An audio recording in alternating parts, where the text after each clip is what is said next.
Well, hello there, my friend. In today's video, I want to show you how you can use Pandas, Plotly, and Dash to summarize and visualize your data. Let's get to it. Here's what we are going to do today. We are going to create a bar chart containing equipment and how many times the workers have worked on the equipment. You can select and deselect equipment and the chart will auto-update. You can also zoom in to the chart and there you can see better who has worked on what equipment, how many times each worker has worked on it, and you can also select and deselect the different workers. And here we have a data table showing the type of equipment and the workers and how many times they have worked on it. So it's basically the same data that is shown in the bar chart, but summarized into a table. And here we have the man who has submitted this coding coconut question. His name is William Jimenez Urda, and he's from Colombia and works as a maintenance technician at Impala. William wanted to know how he could summarize the kind of equipment worked on in his CSV file, and also how he could summarize the amount of participants on each equipment. So here we have the participants separated by a pipe character and the names here.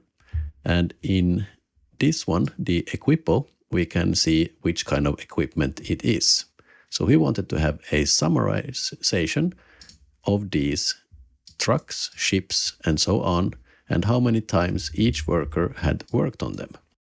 William also wanted to get a summarization about which type a ship was. So if a ship was under 50, then it would be an ARG type, and if it was over 50, then it would be a CRO type. Okay, let's look at some code. Here we are importing Pandas and numpy, and this job data file here will create our data frame that we will use in our visualization in Dash. So I have created some functions here, but we don't need to look at them all right now. The first thing we want to do is to create a data frame here.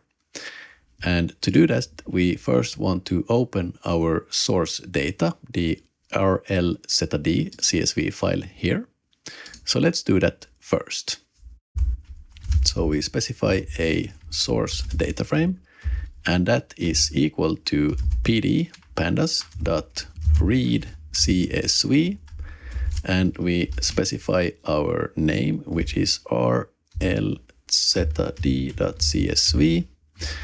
And we also want to set an index for our data frame, and that is done with the set index and specifying the column name that we want for it. And we want the s.no column to be our index, because if we don't set an index, Pandas will create one for us, but we already have a nice index here. So let's put then that there. And let's see what this looks like if we put in the source data frame and print. Okay, that gave us 310 rows and 11 columns. And let's see here what it looks like. We have the serial number here and we have the column names here. So everything looks really nice. We have our source file imported as a Pandas data frame. And what we want to do now is create a new data frame. So we say new data frame here equals pandas.dataframe. And why do we create a new data frame? Well, I want a new data frame that contains English names and not Spanish names, just to make it easier to work with the data since I don't speak Spanish so well. So we create a new data frame here.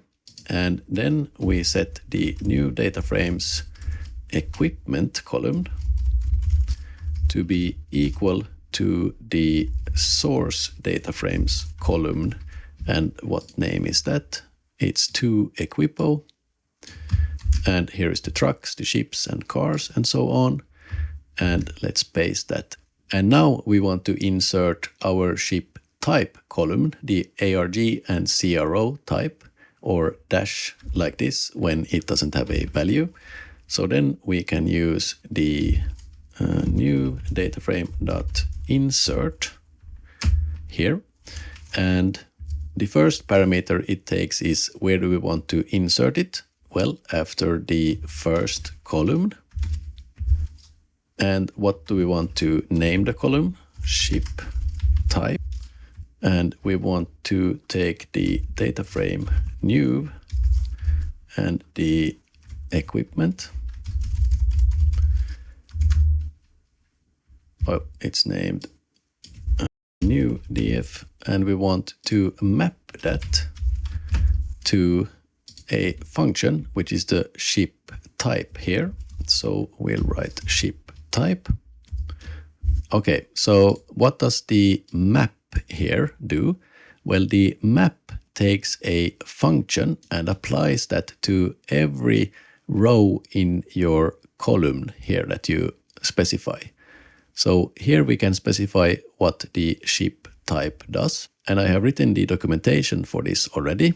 If it's less than 50, then it's an ARG type. But if it's greater or equal than 50, then it's a CRO type. So let's see what we need to do to get this function to work. So first, we want to check if the ship str dot lower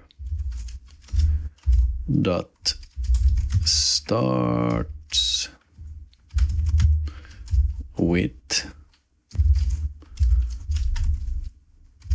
ship, or actually we want not, and then we want to return just a dash. So first we check that if the row starts with dot lower, then or if it's the lower string and starts with ship, then we want to return just a dash, because then it is not a ship. Otherwise, we want to get the ship type as the ship str dot split, to split it at white spaces. And then we want to get the one occurrence of this, because if we look at the ship strings or the trucks, it is the text and then the number. And here we have the same ship and a white space and the number. And then we want to turn that to an integer like this. So now we get the number of the ship. So get the ship type. And we check if the ship type is less than 50. Then we return ARG. Otherwise, we return CRO. Because now, if it's under 50, it's our ARG, and in all other cases, it's over or equal to 50, and then we return CRO. So that's the ship type. And now if we go back to our data frame and then print new df, run the code. And now we can see here that we have the serial number, equipment, and ship type, and trucks don't contain any ship type, but ship does here, and 85 and 60 is CRO. And now we have our args here. And the next thing we want to do is to input all other columns that we want to use in our data frame. It's new df. We want the job type and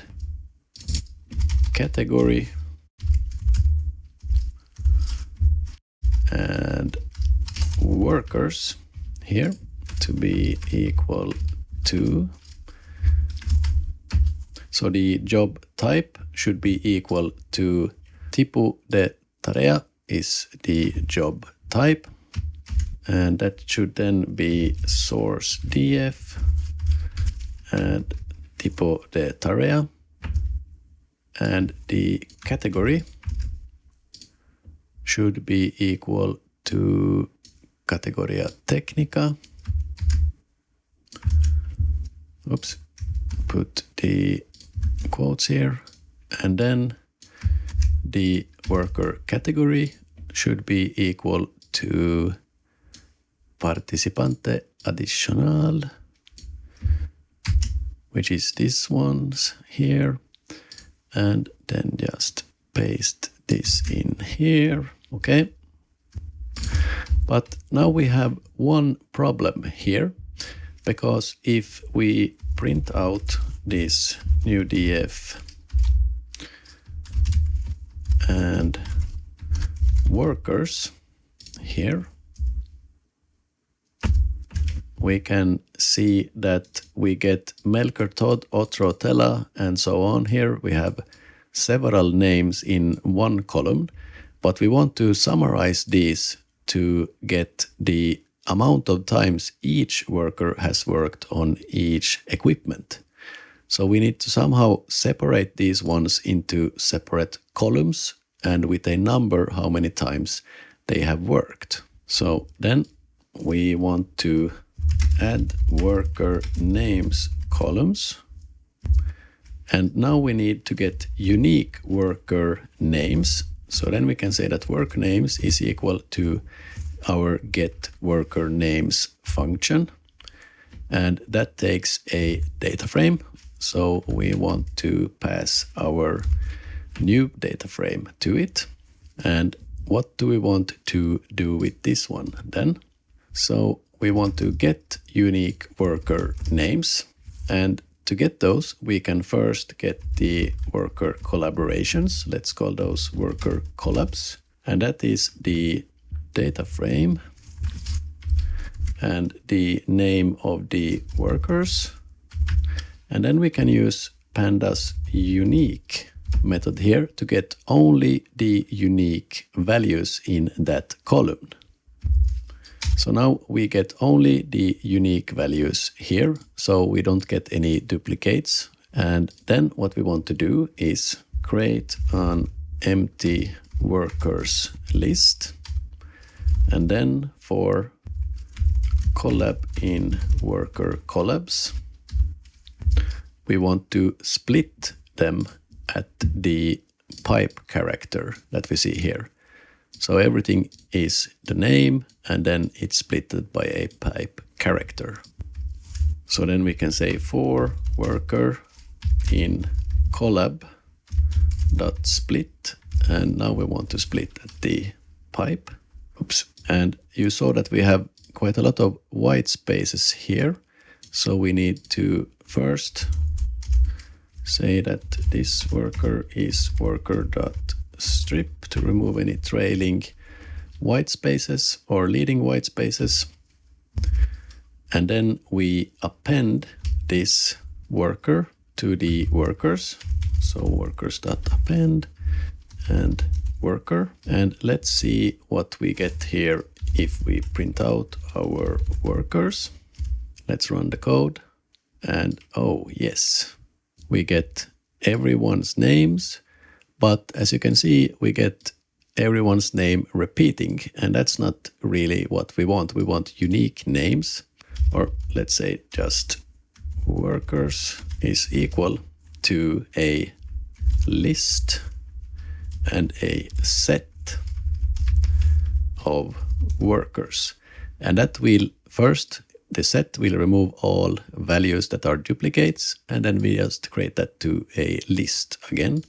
And if we now run the code, we see that we now get unique names in a list, Pilkesh, Timo Toppinen, and so on here. So we have the worker names here, and now we want to insert these worker names into the columns. So again, For worker in worker names, we want to set the new data frame and the worker name here. We want to set the value as a 1 when the worker name has worked there and 0 when they haven't worked there.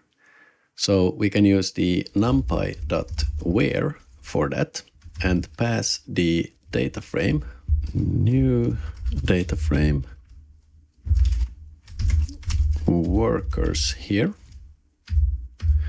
And we want it as type str. It is important that we specify that this is a string.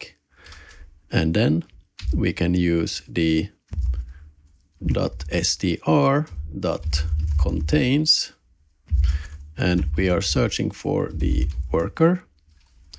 And we also want to specify regex to be false because we don't want to search with a regular expression. And then what did we want? We did want a 1 when it's true and a 0 when it's false. So we can also break this down a bit so it's easier to read. Like that, and astype dot. Let's break it here. So we use the where to filter this. If it contains the worker name in the workers, then it should return 1, otherwise it should return 0. And if we now run this, or not run, but let's say that we print out the new data frame and dot head, take the first 10. Oh, for worker in worker names, non-type object is not iterable. Did I forget to return? Yeah, we forgot to return the workers here. So let's run this again. Yeah, now it looks a bit better.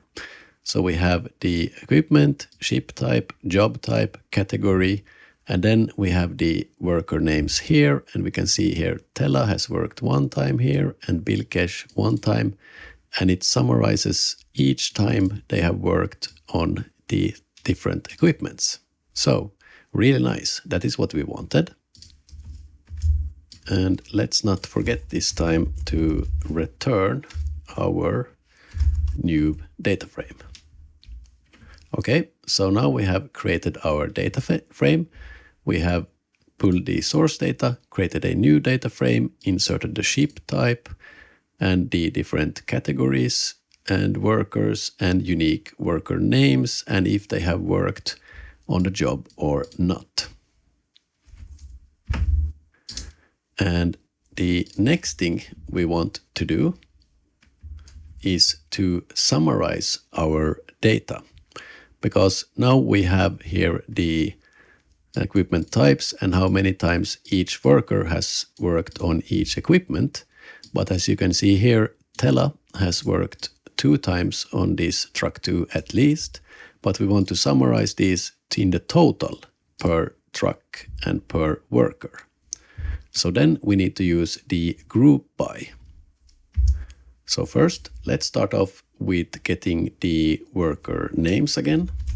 So we'll say worker names is equal to get worker names from the df. And then we'll create a summary data frame. And that is equal to pandas dot data frame, and we'll do a data frame dot group by. Let's, by the way, name this to source df to get the naming better. And we want to group by the equipment, and we don't want to give this equipment as index, so we'll set that to false. And we also want to only summarize for the unique worker names. And what did we want to do? We wanted to sum it. Okay. And if we print the summary data frame, oh, we get the method object. It's not subscriptable because we forgot the parentheses here. Now it looks better. Let's run it again. Okay, we have a bit of syntax errors here today. Let's close all the parentheses and try again. Yes, now it looks better. So if we scroll down on the data here, we can see that we have equipment and worker names and the total amount they have worked on each equipment here. So now we are having this data frame ready for our bar chart. And we also wanted to create a data table, and that we can do from our create data table function. It's just a separate group by statement.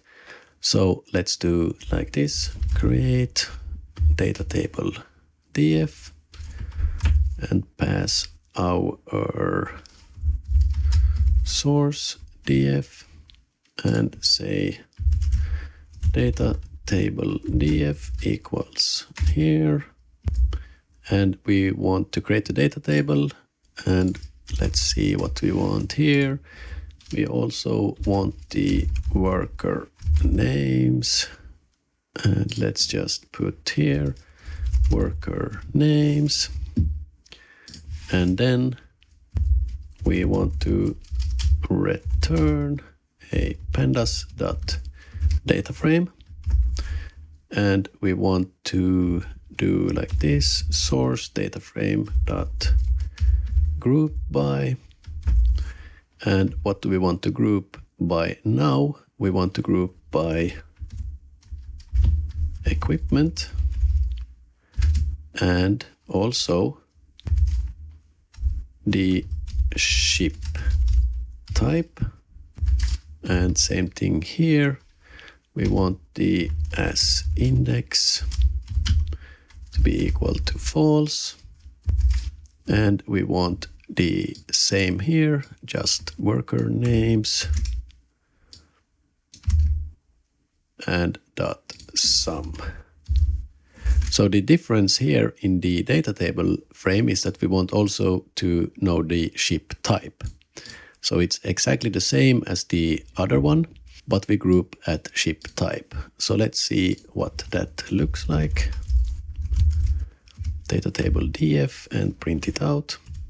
Again, we should maybe learn to input right data here and run it again. Okay, so we get here the same results here, but with the ship type column added. So we have summarized every name here by how many times they have worked on each equipment, but we also group by the ship type. Okay. And let's just do some sanity checks here. We save our data frames to CSV files just to look at them. Oh, I actually had created here a save to CSV here as well. So let's use that one, save to CSV, and we want to save the summary data frame, and the name should be here, summary.csv.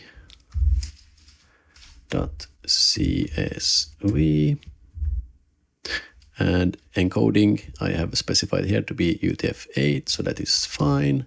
And let's also save the data table, data frame, and name that as data table. And then let's look at the save to CSV. So it just takes the data frame and saves it to CSV as the encoding. And if we run this code, we got the data table with the summarization and also the summarized data here. So excellent. Now we are ready to visualize this data in our dashboard. All right, that was all for the first part of this coding coconut question. In the next part, we will look at how we can visualize the data using Dash and look at how we can also create the bar chart, the equipment dropdown, and the data table. See you in the next part.